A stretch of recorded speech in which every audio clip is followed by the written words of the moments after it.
Hi, I'm Professor Beck Strah. And I'm Professor Eric Bronson, and you're listening to Prison Breakdown. 2, 3, break! Hate to spoil his fun, but we're gonna bust out of here. 2, 3, break! I'm locked in here with you. You're locked in here with me. 2, 3, break! I can honestly say I'm a changed man. No danger to society here. God's honest truth. 2, 3, break! I'm not leaving this cell. I'll get out my way. The right way. 2, 3, break! Ahoy, dudes, and welcome back to another action-packed, magic-packed episode of Prison Breakdown. Yeah. I'm Professor Beck Strah. I'm a former corrections officer out of Washington State and current professor of criminal justice. With me is my co-host, Yo. Yes, sir. All right. And I'm a former classification treatment officer out of Kentucky and professor of criminal justice at Roger Williams University School of Justice Study.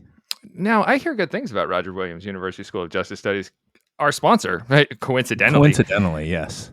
Can you tell me about them? Well, you're going to hear some. Tell me. You're going to hear some damn good things, especially when we're talking about the School of Justice Studies, because they have this criminal justice program that's ranked in the top 6% in the country. Phenomenal program. That's pretty high. That is pretty high. And that ranking is based on student outcomes. So when they graduate, they're going to get jobs. They're getting hired right away. They're not hanging around with their parents, living in the basement or anything like that. They're out there getting jobs. So plus we also have cybersecurity, which is obviously one of the fastest growing majors in the world. We have forensic science, legal studies, public health. Not public health. We don't have public health. Shit, you got to edit that. We don't have public health. We have. What the hell is it? What do we have? It's public. We have public administration. Public administration. There we go. We have public administration and leadership. And we have Rhode Island. We are also the home of the university has Rhode Island's top law school. We're going to mention it. It's the only one, but it's the top law school in the state. Damn it! Numero uno. Exactly. In our favorite state. Yes. Which, by the way, we were able to enjoy a little bit of that state yesterday, the Ocean State yesterday, which was phenomenal. We had a great trip out on the water. It was great. We were fishing, not catching, Yes, we did. but it was fishing, which is better than any day at the office. You know, we should do a live podcast fishing. How cool would that be? Yeah. Would people be interested? Probably not. Probably not. But hey, it gets us out on the water again. Yeah, and think about how long you could talk about like the weather conditions. Oh my for. God. That's a whole podcast. I could go if we're not catching. We could do it for hours. Just think about that, producer Britt. We could spend hours out there. I could talk about the waves, the wind, the sun. Oh, that would be. Oh, I'll talk about all the clouds we see and interpret what shapes they look like for the listener. One looks like a horny toad. That's so specific. Well, it did. It was. Did you even see that one yesterday? You know, when one. I did not. No, I missed out. And see, this is the magic that people are missing without this podcast. Right. And when one of our co-travelers was just rambling on like he does, I was like, "Oh, that looks like a horny toad up there."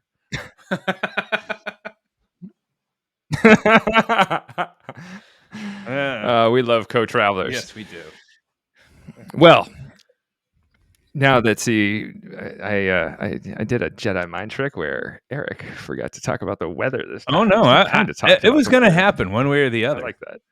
It was going to happen. Speaking of that, let's find out how things are on the West Coast. How you doing, producer Brett? Oh, I'm just lovely over here. It's a nice No, 68 degrees and sunny over here. Yeah. It's lovely. No, I love it. Why do you do this to me week after week? I love it. Well, anybody ready for a little bit of news hot off that razor wire? I'm ready for a lot of news. All right, let's do it. Fresh news, hot off the razor wire. All right. From USA Today, ex-Wisconsin warden and 8 others charged after investigation into inmate deaths. So the former warden and 8 other workers at a long-troubled maximum security prison in Wisconsin were charged Wednesday in connection with the deaths of 2 inmates at the facilities, one of which was ruled a homicide.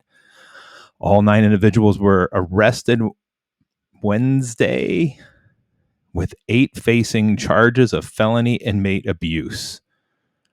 Randall Heap, the former warden of the Waupun Correctional Institution, was charged with misconduct in public office. Heap retired from the state agency last week, and intense scrutiny over in-custody deaths that occurred between June 2023 and February 2024, and a federal investigation into suspected smuggling conspiracy. Wow. That's just, I mean, here, first thing I just want to think, did you happen to work any place where any of the former staff were incarcerated, or anybody that had been a correctional staff member happened to be incarcerated that you know of? Never did. And there were a few employees who were fired for misconduct, but nobody ever incarcerated. Yeah. Missed out on that. No, I just wonder how, obviously part of what we talk about from time to time, and I'm sure we're going to get into today with our magic, is the inmate experience. And I'm always very interested to know about how do ex law enforcement, ex correctional staff, how is their experience? What do they go through? It can't be easy while they're locked up. I would love to know what, anybody that has had experience with that, what they see, what happens. It's just somewhat part of the inmate subculture that really fascinates me. So real talk, we had a sex offender unit, and in the sex offender unit, we did have a former law enforcement officer, and his name, we'll call him Dan. And Dan was maybe one of my favorite inmates there. He always had a great attitude. He had been fired from his police department for, my understanding was, he had relations with a sex worker in his patrol car while on duty. Interesting. And apparently that's frowned upon, which I'm sure I get it. Mm-hmm. And he was held in the jail, and he always had a good attitude. I would say, Dan, how you doing today? And he'd go, outstanding. And it's actually something I've taken from him to use in my own life sometimes, because it always gave me kind of a nice boost when I got on shift. And he had to be held in the sex offender unit because it was a protective custody unit, and his own safety would be at risk if he was held in any other unit, because he's a former law enforcement officer in the county where he was incarcerated, and sometimes people don't like that. Wow. The sex offender unit, being protective custody, it was not a max unit, so they were allowed out at all times of the day. And if they screwed that up, if they got in a fight with somebody, they would potentially be bounced. And if they're bounced, the only place they really have to go is max custody. So there's high stakes for them to not mess it up. Wow, that's interesting. To be held there. Yeah. How about yourself? Did you ever run into any incarcerated law enforcement or corrections? No, but you hear stories, obviously, and nothing.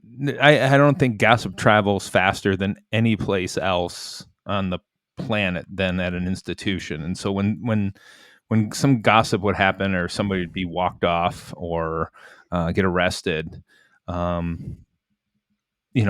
made big news and spread like wildfire throughout the institution. But I never had anything like that. Now, I did have one of my students who she got arrested for fraternizing. What did she do? She was fraternizing with inmates, bringing them alcohol, cigarettes, cell phones.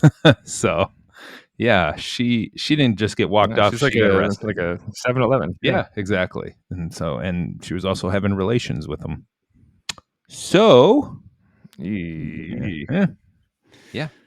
A lot to get in trouble for. Absolutely. Yeah. Absolutely. So let this be a lesson to the listener. Don't do that. Yeah, that's right. That's a good way to get yourself in some hot water. Yeah. Damn right it is. This is an interesting story, though. I was unaware of this Wisconsin prison. Any word on what exactly was being smuggled? I missed that part. So they didn't really get too much into detail about the smuggling that was going on, but what they found is, in terms of the investigation, it says that investigations have shown a blatant disregard for the safety of human beings, and arrests must be made and have been made. And then they go, the state medical examiner argued that one of the individuals who was found was by suicide, and that the other individual who died in there was an accidental fentanyl overdose. So you just got to wonder what was going on there in terms of with the drugs getting inside the institution and the staff that were that were allowing it to happen, or turning the cheek, whatever it might be. Yeah, there's some real funny business going on, Yeah. but nothing actually that funny. No.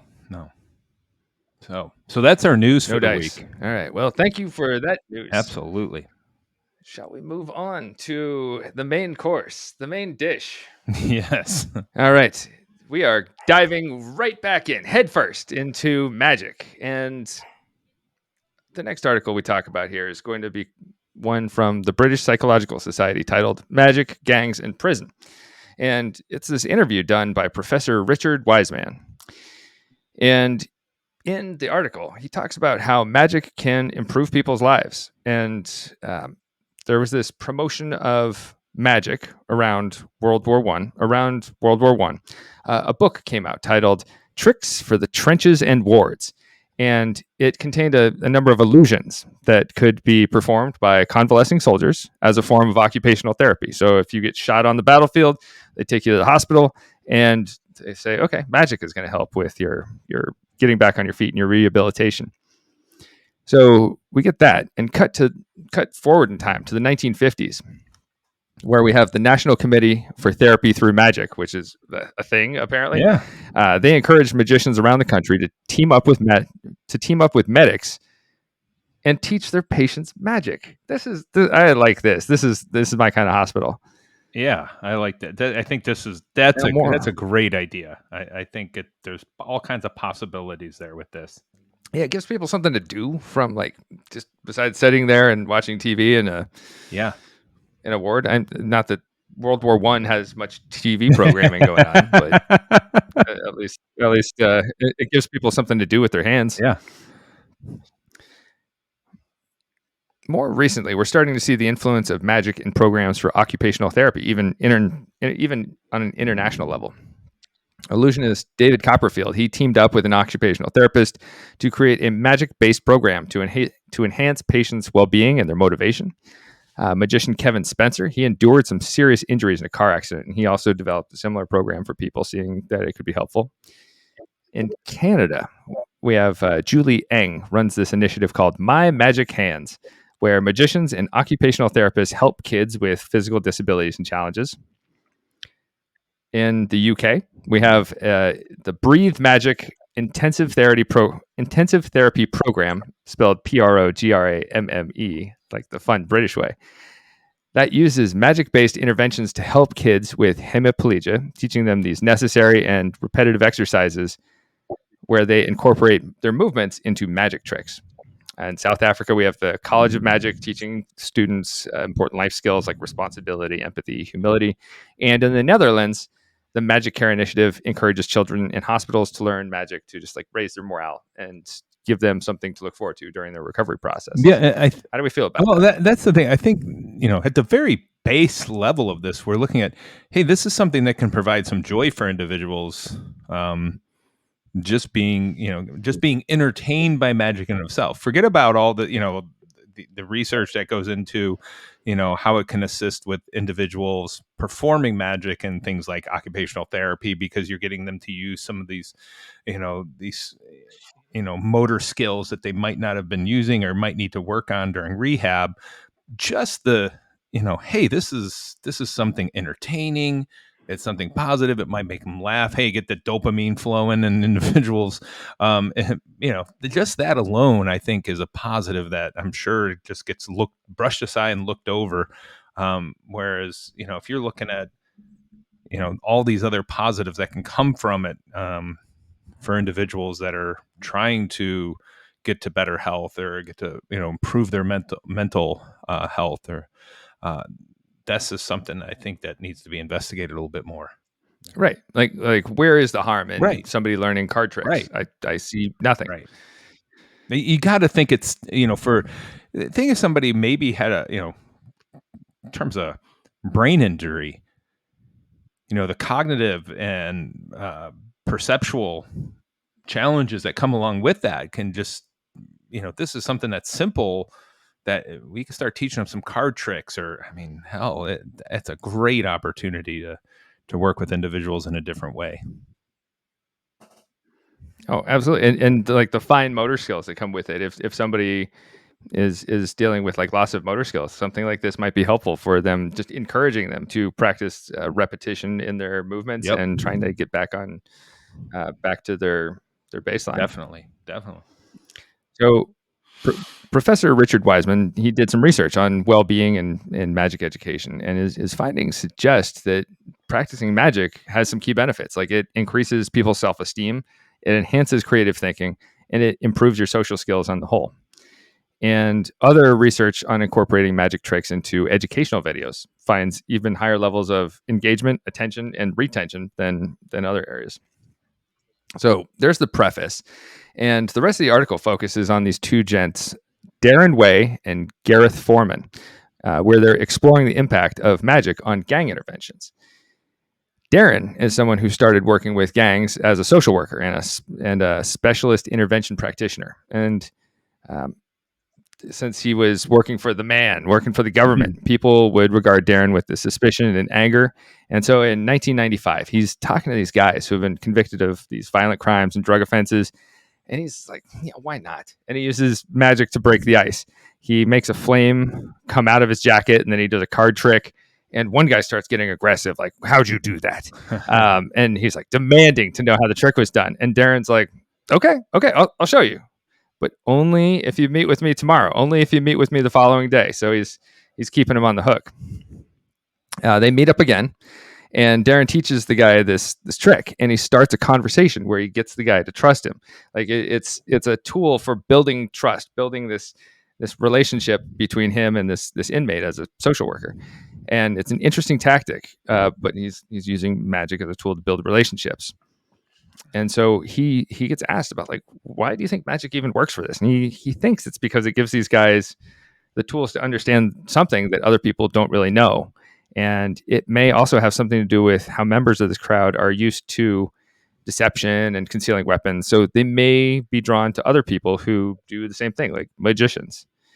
And now Darren runs this charity called Streets of Growth, which is focused with getting gang members in England off the street and breaking down their barriers and their mistrust. That's great. I love it. I mean, just think of, it's allowing individuals to connect on a different way. So when you have somebody who, we know that when you're talking with inmates, they, when part of the inmate code, don't trust the staff and what they stand for. That's just one of the maxims they live by. And if you can connect with them on some way, something like this, something a little bit different that can break down that barrier a little bit, that can, who knows what that can change in terms of, what's going on in the cell block, in terms of attitude, or, your next interaction with them, how, that might be something even better. Who knows? Totally. We get these us versus them groupings where it's the officers and staff versus the inmates, or inmates versus staff. And it's not the way it has to be. Right. And we can interrupt these processes by introducing something such as magic, where we don't have to share anything personal about ourselves for magic. It can be a common thing that we both have an interest in. It's like for inmates who have TVs, like watching sports, that kind of thing. Some a CO who's interested in sports can talk about sports with the inmates, and they find common ground over Right. that, and they recognize, oh, the other person isn't so bad, and it develops more of a rapport and develops more of a trust, and that's not a bad thing Right. for a prison. You're spending a lot of time with these people, and like, regardless of how media wants to paint them, they're not this pure evil idea. It's so simplistic and shitty. Right. And instead maybe recognize that there is a lot of humanity in people in there who just did something dumb to get locked up. Right. And I think it's important to we can't, you know, can't overstate how important it is being able to talk to these individuals on, you know, just in a situation, because if you can talk to them about, like, what you talk, a sporting event that's going on, because, you know, you're not going to talk to them about your personal life, you're not going to talk to them about your family, where you live, that sort of thing. But if you can connect with them on, you know, popular culture or something as unique as magic, that might allow that connection to move further. And so you can talk them down out of a situation if something's going bad for them, or if they get a bad phone call, or if there's something goes wrong with their attorney or their case or whatever it might be. And so anytime you can connect with them in a different way, that's a positive thing. For sure. The number one thing you're going to rely upon in working with inmates is your people skills and your ability to communicate. Yep. And that is going to save you a lot of time and effort in the future if you establish that. Yeah. So going back to our pal Darren mentions there's a school of thought out there suggesting people might gravitate towards gangs because of the illegal activities presented by gangs. And Darren says, no, I think it's otherwise. I think a lot of this might come from insecurity. And teaching people magic can be helpful for stripping off their armor, stripping down the barriers between us and them that these guys build up to prevent themselves from any kind of vulnerability that they show to others. If you strip that down, it's easier to get through to people. It's easier to encourage these more pro-social relationships. And Darren does acknowledge that there are some limitations of magic. He says it is a great introductory device, but once you're introduced, high-risk youth need real-life interventions, not just magic. And magic cannot do all the lifting for us. And some of these things, like getting through to like high-risk youth, for example, that can take years to accomplish. It's not magic that kills off self-destructive behaviors. That's just getting your foot in the door. It's the interventions and the programs that do the hard work. Yeah. And what, you know, talking about those getting that intervention, you know, getting something like that going, how important that is. Again, with the inmates, this magic is a great way. It's a great avenue into things, and I think it's something that really could, you know, draw some folks in a very positive way when you're doing something like that. I totally agree. And so Darren works with this other cat, Gareth Foreman, and Darren and Gareth together started a 12-week early intervention course for at-risk youth who are aged 13 to 16 years old in East London. And in this course, they teach simple tricks, and then they move on to more challenging material. The course also teaches a lot of real-life skills like literacy, math, concentration, and perseverance. A lot of the youth in their class felt alienated from the system, and they found magic as this more engaging way of learning skills. And from running this course, Gareth and Darren, they've figured out that magic, guess what? Magic can work in correctional environments too. Yeah, and I think it's one of those those things that it's just like anything, you know, when, you know, granted, we you know, can talk about sports where the inmates can participate in recreational activities. This is an extension of that, but it's also a stimulating one. You know, the way I could look at it, similar to offering chess. You know, here's it could be chess is something competitive, but really mentally stimulating.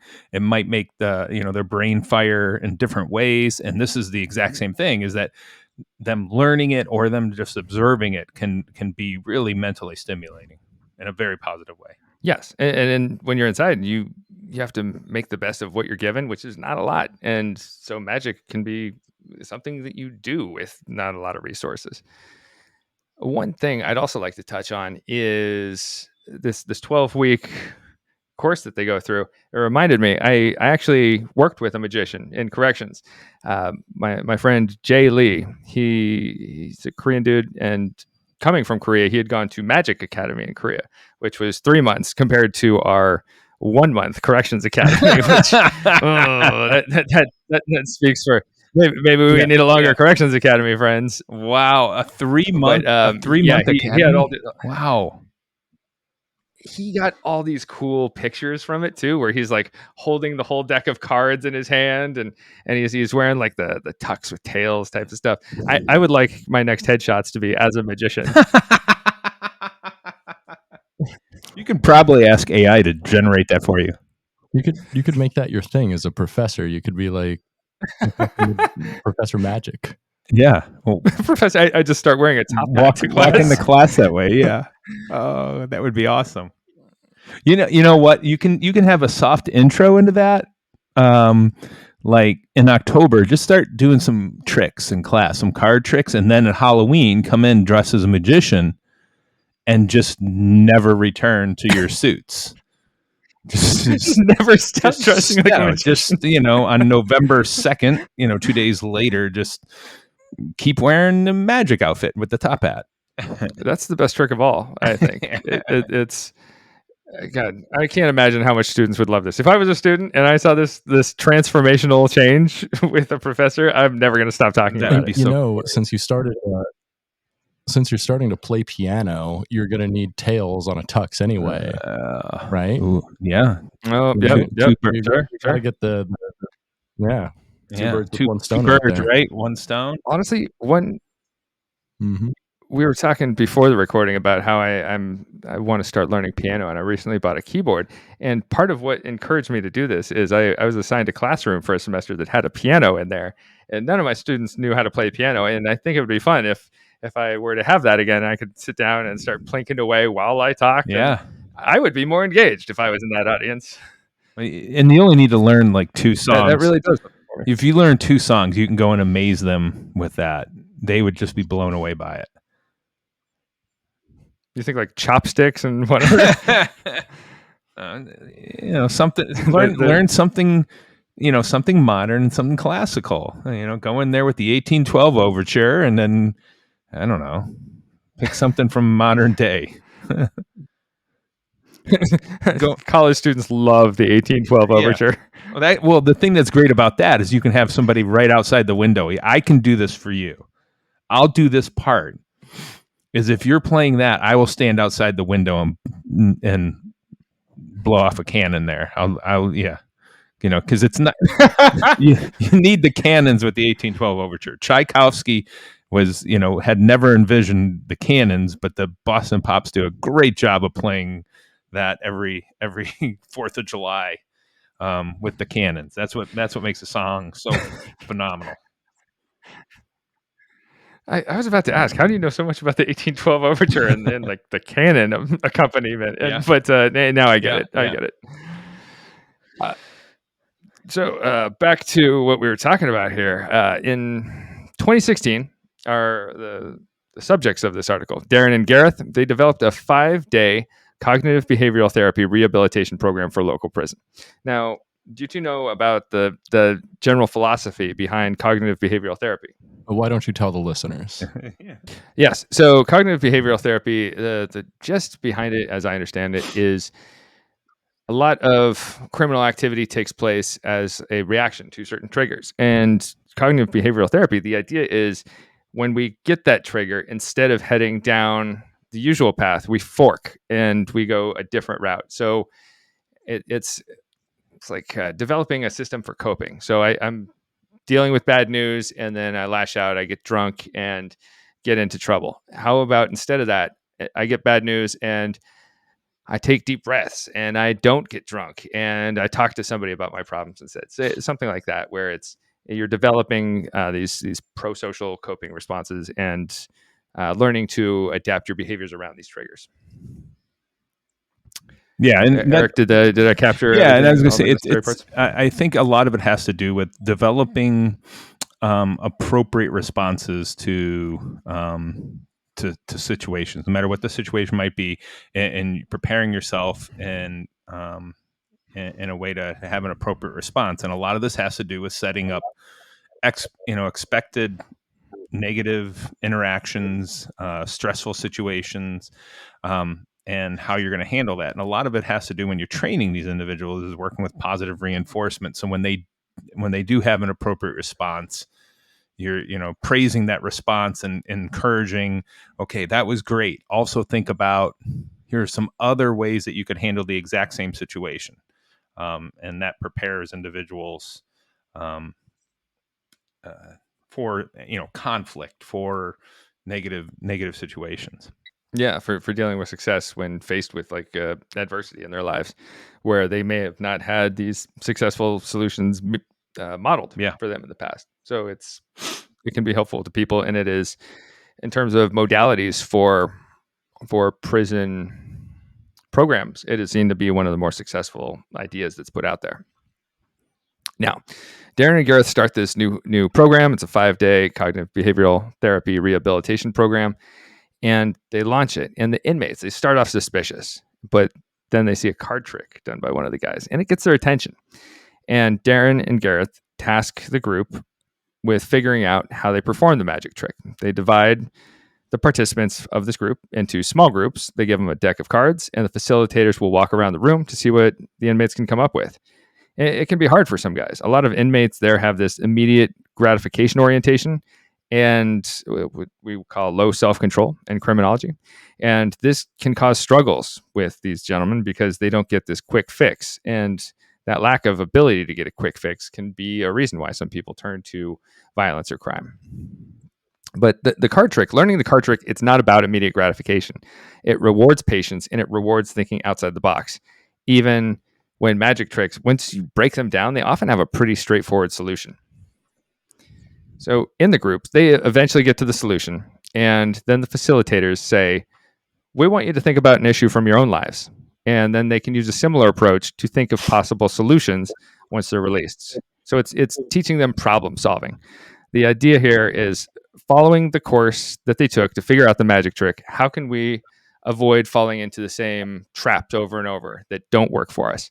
And the guys, the participants end up reflecting on what they can do differently. They explore different solutions. They can come to realize maybe my knee-jerk reaction isn't the best, and we can get these better outcomes through perseverance. So that's the general philosophy of it. And as the course progresses, they start each day with a new bit of magic, and participants have to work it out. And over time, in the groups, they start to take on these leadership roles, such as like performer, manager, scribe. And the two guys running the show, Darren and Gareth, they suggest that magic-based interventions are becoming more popular, but they need more data collection on its effects and on its long-term impacts. But magic can be this really cool tool for grabbing people's attention and for sparking their curiosity. Yeah, well, it's interesting that they have those roles, and they move those roles around because as we know from research, a lot of time when inmate A and B work together, about something, that a lot of rehabilitation takes part when inmate A is training inmate B, but also when you have inmate C in there that's supervising inmate A and B to make sure it's done properly, that there's a different level of rehabilitation going on. And it sounds like this same program has those different types of roles where you're able to observe or understand things from a different angle of the magic. That sounds, there's got to be a lot of positive rehabilitation going on with these individuals and development going on. Yeah, think about how mind-opening that would be. Yeah. Like when I read this article, when I was putting this together, it really got me thinking. Like something like this could be very transformative for people. For me, it would be mind-blowing. Of wow, magic, and it's such a good intro to something that almost like tricks you into learning to work with other people and tricks you into having to like explore alternate solutions that don't always have immediate gratification. Yeah. And that's not a bad thing. That's great. Yeah, no, it's, looking at the same phenomena from different angles can really get you a much better understanding, a deeper understanding of what the hell the phenomena is. Sounds wonderful. And producer Britt, any thoughts on the program? I mean, that's cool as hell. Like cognitive behavioral therapy is dope. Good stuff. We love it. Indeed. We're a fan here. Podcast endorsement stamp. Yeah. Now let's switch tracks. I would like for this episode. I think we should record some. I talked to Britt about this before. Some like I guess like subheadings. So like that last one would be like magic gangs in prison or something like that. Yeah. Okay. For this one, so switching tracks a little bit, let's talk about something called Magic the Gathering. Okay. And then subheading would be like Magic the Gathering. So like The gathering. Yeah, that's cool. That's cool. Or however you want to lay it out. I don't care as long as you like it. Magic the Gathering. yeah, that's what I'm gonna do. That's our good. We got it. Magic the Gathering. Oh, that sounded pretty magic, actually. Yeah.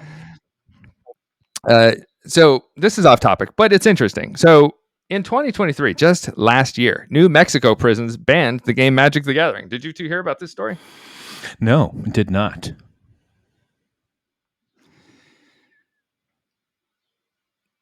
Now, Magic the Gathering, it could be argued that incarcerated persons can use Magic the Gathering, this card game, to work on math, critical thinking, and reading skills in the system. Do we have any ideas on why they would ban a game like that? Definitely. You can use it as currency. Yes, indeed. So, inmates were using Magic the Gathering cards as alternative currency, at least in Los Alamos County.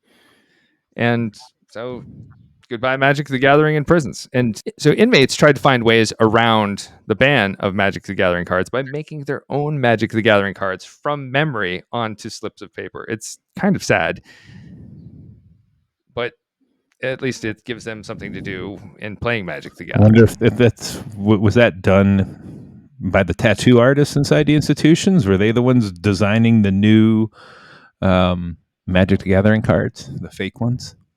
I don't know the answering to that, but it's an interesting case, and that it seems pretty localized to New Mexico for now, and we'll see if that continues a trend in the future. Now, we've had some interesting, generally good talk about magic in prisons. Now for the bad news. Uh-oh. We'll put some in the air. We got people escaping, don't we? Yes. So we don't have anyone escaping, but magicians aren't always the best.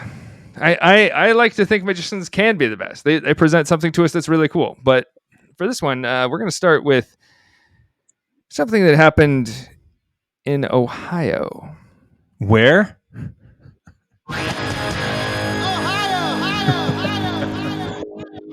So in an article from the Columbus Dispatch in November 2017, magician who played kids' parties charged. A 56-year-old man named Jeffrey Leonard was arrested for child pornography and pandering sexually oriented material involving a minor. Now, Mr. Leonard worked as a magician for children's parties, and he lived in Franklin County, where the Franklin County Sheriff's Office got this tip from the National Center for Exploited Children, letting them know someone in the area was distributing child pornography through Yahoo Messenger. So they get a warrant and they find significant amounts of child pornography and some means to indicate that he was distributing it. And one article on this guy suggested that most entertainers are reputable, but it is a good idea to do your research and get references. Now, this is not to say that magicians present like a group of people who might be at risk of victimizing children, but you can imagine that they do have, they're around children more often and potentially have access in that way. There is no definitive link between the two, but it's still a sad story to see. That does sound like, a real, hey, this is a good way to get into these children's lives. Yeah, or like the creepiest way imaginable. Right. Besides like being a children's party clown or something. That's no. So I was not able to find any information on his sentencing. His Twitter / now X account is still up, but it hasn't been updated since 2013. And Mr. Leonard, it appears he's still in the community. And according to the sex offender registry, he was convicted of illegal use of a minor in nudity-oriented material in the year 2020. Now, we've got another unfortunate story. This one with a more famous magician. In 2019, former Las Vegas illusionist Jan Reuven, he was sentenced to 20 years in prison for possession, receipt, and distribution of child pornography. He was a semi-famous German magician.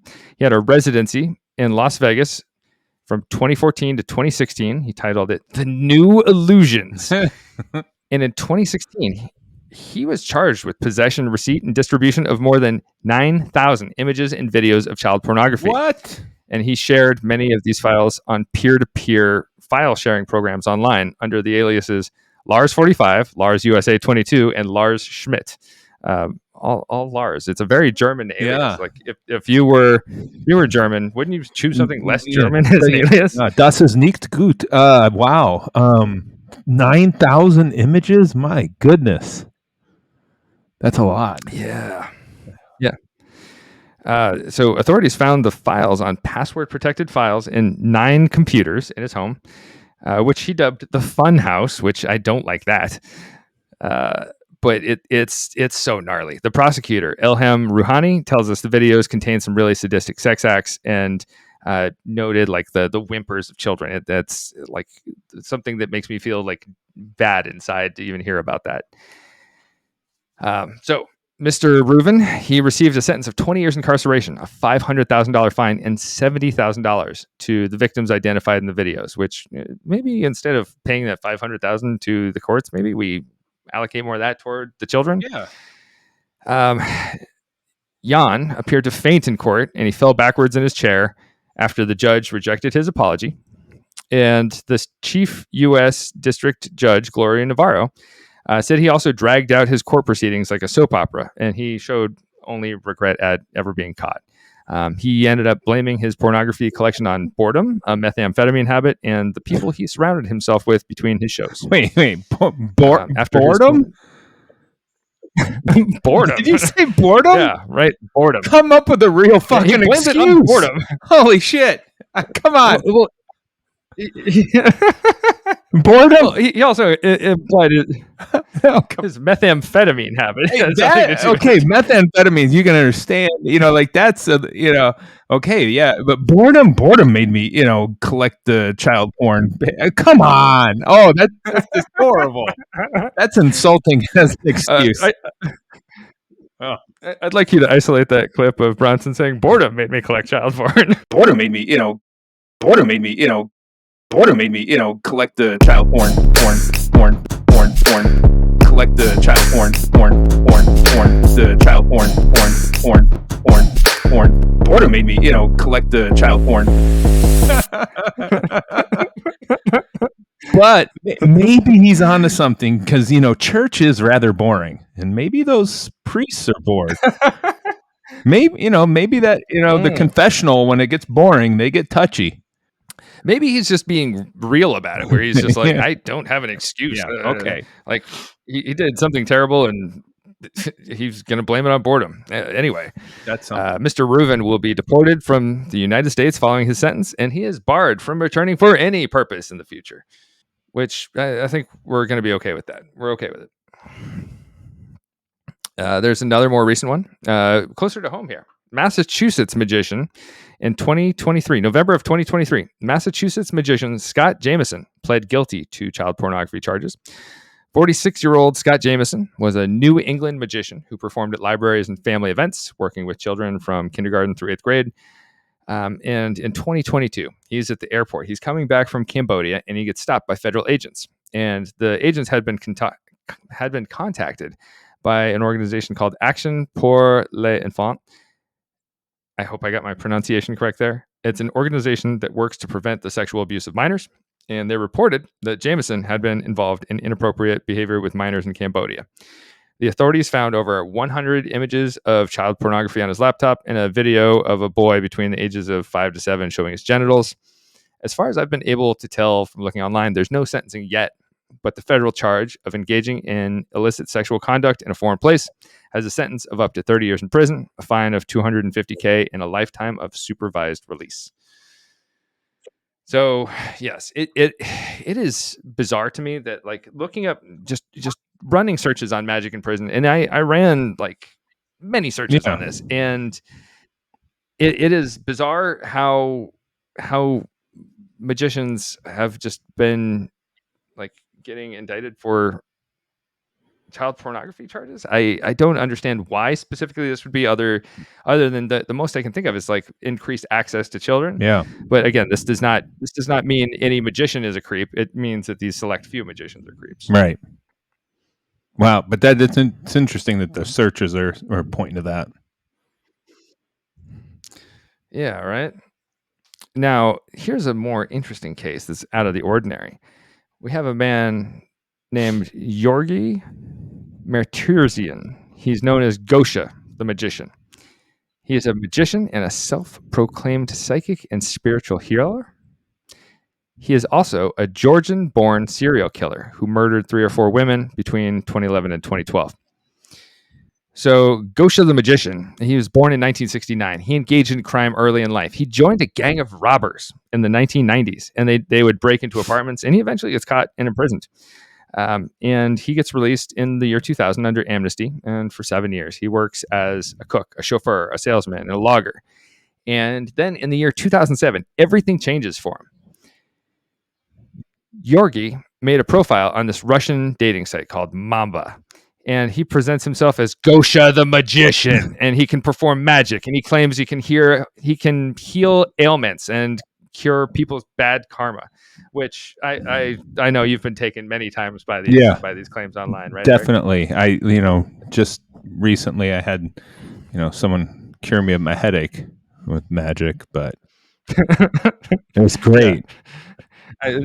They lay hands on you, right? Like, they definitely put hands on. But as soon as somebody starts to make a claim that what they're doing, their little magic, right? Their hobby of magic.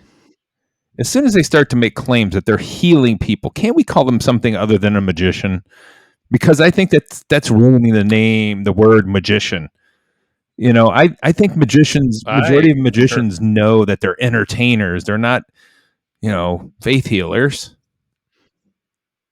No, they're illusionists. Right. Like, this is right. We all know that, like, magic is real insofar as it, like, our eyes got tricked into believing this illusion, but beyond that, like, there's no such thing as like real magic. Like, I can't point at something and set it on fire because I believed it with my mind, or I muttered an incantation. Yeah.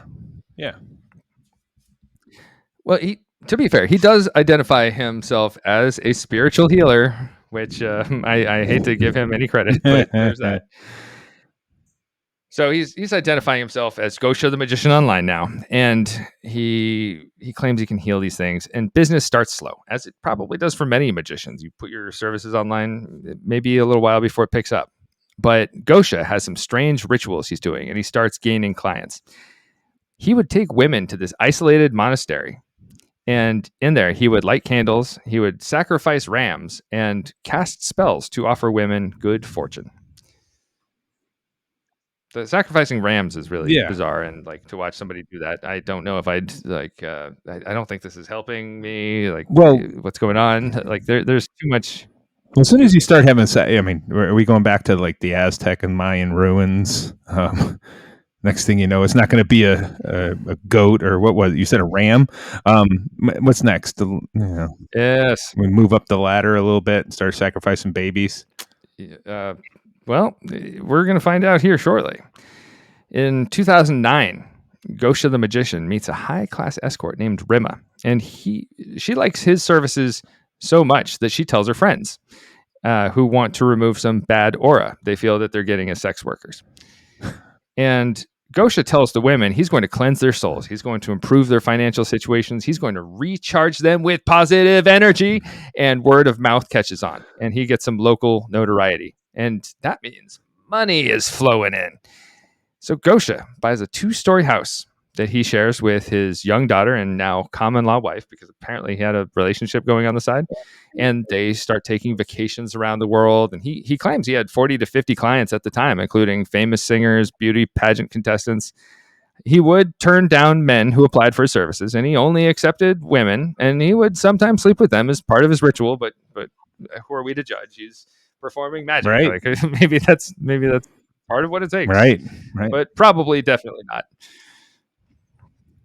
So around this time, around 2009, he gets greedy, and he would befriend women and use his charms to convince them to turn their money into cash, and then come with him to a home he had 300 kilometers from Moscow, where he claimed they would achieve riches. And surprise, this didn't really work out. So he decides to change his plan. And this is where we're introduced to his first victim, Natalia, a 23-year-old beauty queen. She had trouble walking. She had a herniated disc in her back from an old injury. And Gosha claims, I can do some spiritual healing. So she takes the bait. And he convinces Natalia to cut contact with her boyfriend.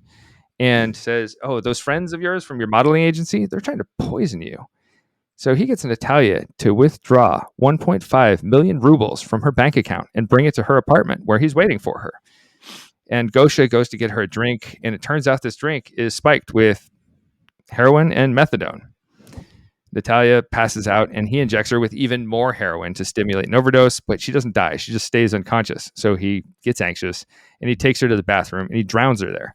He feeds her dog and leaves, so he's not entirely a monster. Apparently, like that is the weirdest detail. He fed the dog. Her family ends up reaching out. Yeah, like what? I mean, okay. So Natalia's family reaches out to Gosha when she doesn't return their calls, and Gosha goes, "Who? I haven't seen her in days." And Natalia's parents go to her apartment. They get the landlady to open the door, and they find their daughter dead in the bathtub. They think something's fishy, though. There's no fingerprints detected on the syringe, and the syringe looks like it's been scrubbed. And sadly, despite their suspicions, nothing came of the investigation here. Gosha gets questioned, and he gets released for a lack of evidence. Now, our next two victims are a 21-year-old Maria and her mother, 38-year-old Natalia. And Gosha finds out that Maria, this 21-year-old, she wants to enter the fashion industry, and her mom wants to be a fitness instructor or a dance show director. Both of them are pretty wealthy already. So, and Gosha volunteers to carry out this ceremony of fortune for them. He rents a one-room suite in Moscow. He says, come over to my house with 5.1 million rubles. She knew that they had the money. And in 2012, both women enter the apartment, and they never come out. Their bodies are found about a week later, and the autopsies tell us that their blood had 20 times more heroin than his first victim, Natalia. And in this case, they likely died quickly. So 20 times more heroin. That seems like a lot of heroin. Wow. That sounds awful. It's really awful. His final victim, as far as we know, was a 31-year-old named Inna. And this one's not confirmed as a murder. She was a longtime client of Gosha, and she was last seen carrying her savings with her to his apartment before she disappeared. So something seems fishy. Her body has never been found. But here's how he gets caught. So investigators, they start looking into the mother-daughter deaths, and they start to see these cigarettes that they know the mom, Natalia, smokes. And next to those cigarettes are cigarettes from an unidentified source with teeth marks. And they start looking into the call histories and investigate the friends of the two deceased victims, and they're led to Gosha. And it's a weird coincidence, but Gosha smokes the cigarettes that were found in this ashtray. And he smokes the same cigarettes that were found in the ashtray of his first victim. That Natalia. The authorities search his place and they arrest him, and they found 6.6 kilos of heroin on location. So he's caught with a lot of heroin. Yeah. And he's also caught on the CCTV leaving his first victim's apartment building. So they have evidence. Yeah. At trial, he denies any kind of wrongdoing. He claims the deaths were accidental overdoses. And in 2014, he's age 43. He's eventually found guilty of 3 murders, robbery, and drug trafficking. Our old pal Gosha, the magician, is currently serving 23 years imprisonment, and he's forced to pay $23 million in restitution to the victims' families. Woo! And he is spending his time in a regime colony in Russia to this very day. You just gotta wonder. Oh, you got to pay that $23 million. Do you think you'll be able to pay that? But oh man, yeah. So the magic here isn't all fun and games, but we will continue. Well, especially when it's our next accompanied by story from boredom. Yeah, well, Boredom and magic do not match. Try a new magic trick. Oh, boredom. I'm so fired up about that fucker's excuse. It barely counts as an excuse. Like there's no excuse for child pornography under any circumstance, but boredom is so callous. Boredom. Wow. Anyways. It feels so unrepentant. Right. Anyways. Now in 2023, the Daily Mirror has an article where titled "Pedo Magician Seriously Injured in Prison as Attacker Tells Him That's What You Get." So a magician who performed under the name Professor Paulus, one of our fellow professors, of course, he was assaulted by another inmate who broke his jaw, his ribs, and his vertebrae.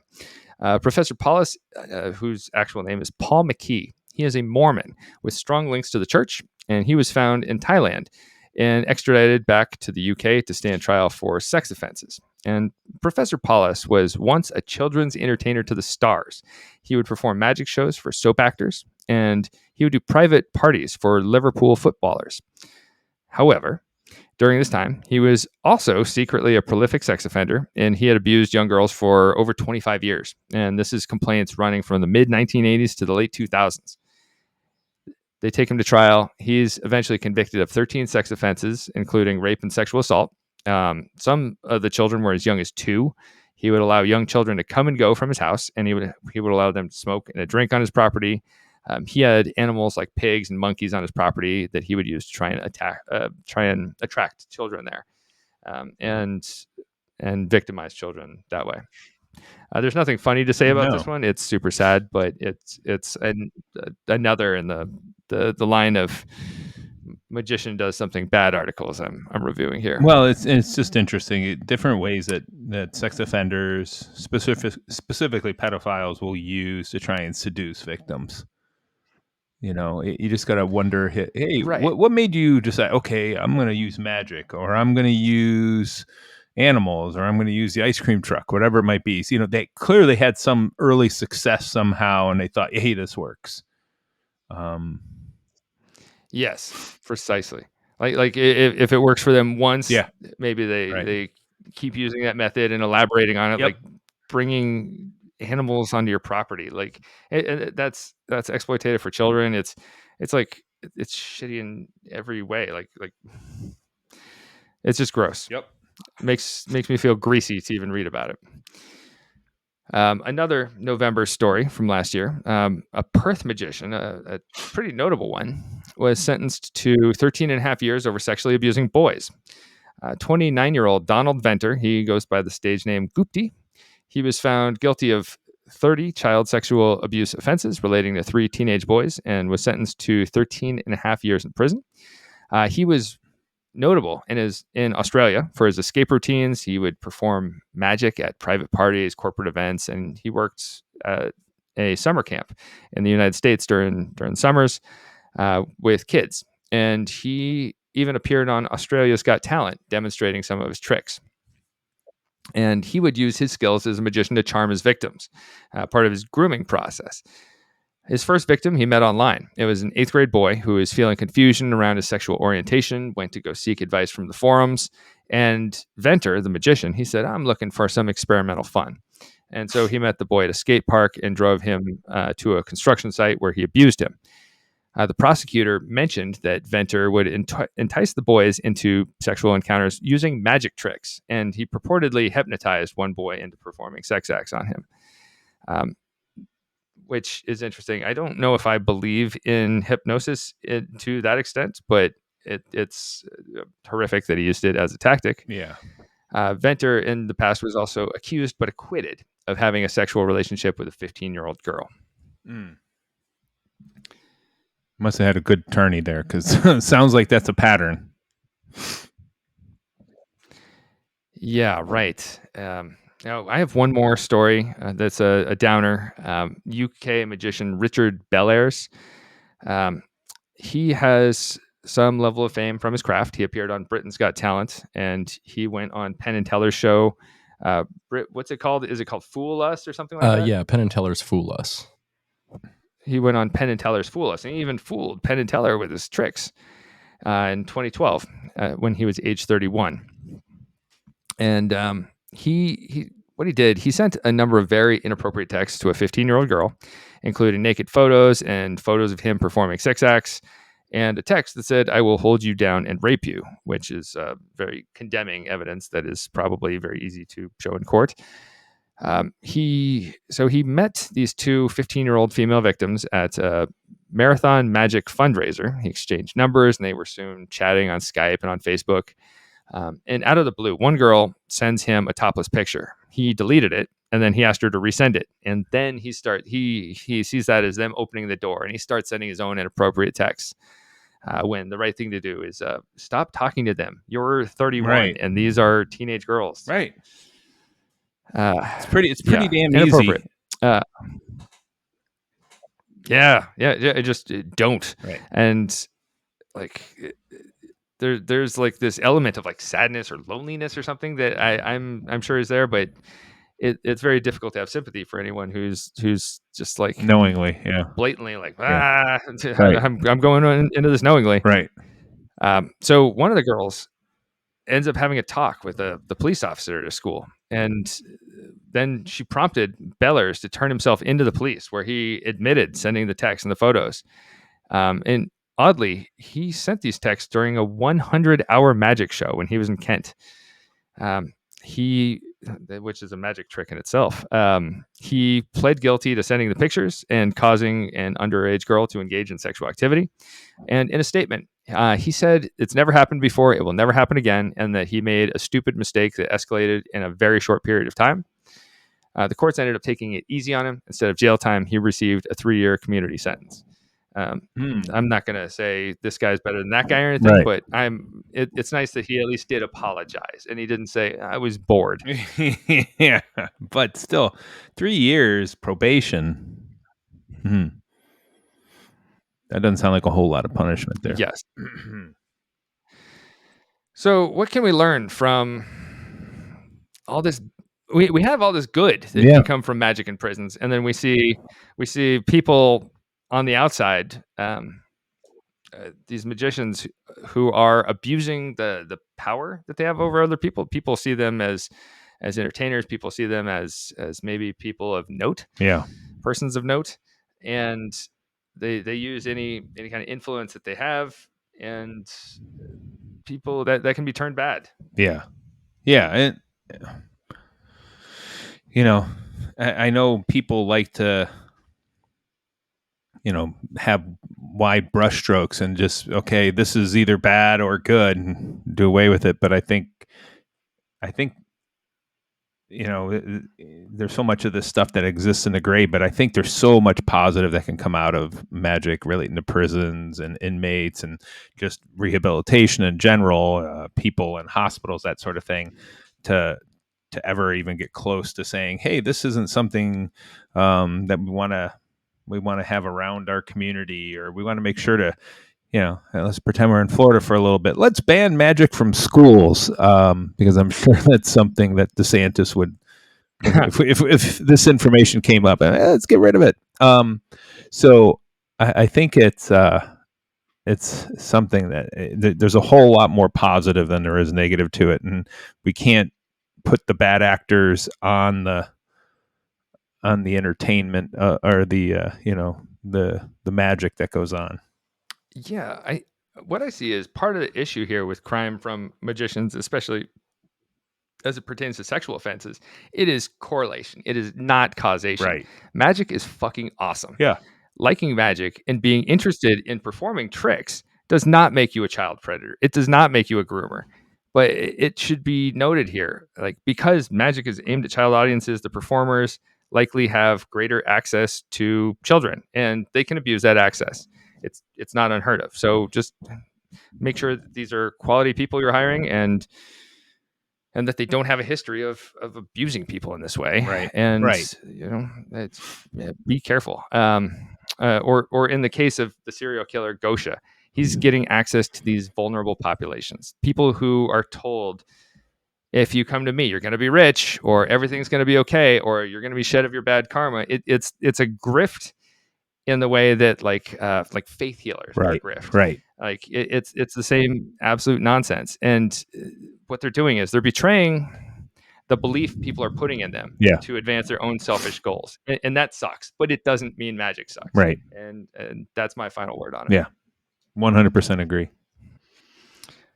Producer Britt, your thoughts on magic after all this? Magic rules. Yeah. It's, as you said, definitely no correlation there. There's just bad people. No, it's correlation, not causation. Yeah. It's super strange that like so many of them are like pedophiles though. Yeah. It's strange and sad, and I don't know what else is there, but it's an interesting phenomena, and hopefully it's just some kind of selection bias that the internet is putting out. Mm-hmm. I mean, even though like you look at like some of the big top name magicians, like both David Copperfield and David Blaine have been accused of some pretty horrendous sexual violations. So I don't know. Maybe there's something to it. Yeah. Well, interestingly, their audiences are not children necessarily either. They're aimed at more adult audiences, but we can't imagine that like there's no relationship to be had between, hey, I want to practice magic and I want to abuse people sexually. Like it's right. Yeah. Right. It's strange. It's an anomaly. Yes. Anyway, that's all I've got. Shall we move on to the crown jewel of the podcast? Yes. Indeed. Let's do this. Let's get into a movie minute. Movie minute. Movie minute. 60 seconds with producer Britt to talk about movies. So last week, Professor Beck here. Judge. I'm sorry, Judge Beck, to In and of Itself by Derek DelGuado. So Derek DelGuado's In and of Itself from 2020 isn't quite like anything I've ever seen. It's one part one-man show, one part autobiographical monologue, one part magic show, and one part philosophy. Creator and magician Derek DelGuado and director Frank Oz have created something entirely unique and very special.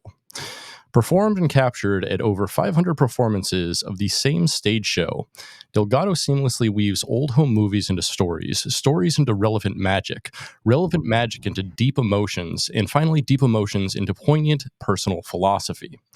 The show is a thoughtful and nuanced meditation on the real self versus the social self, the one imposed on us by those who know us.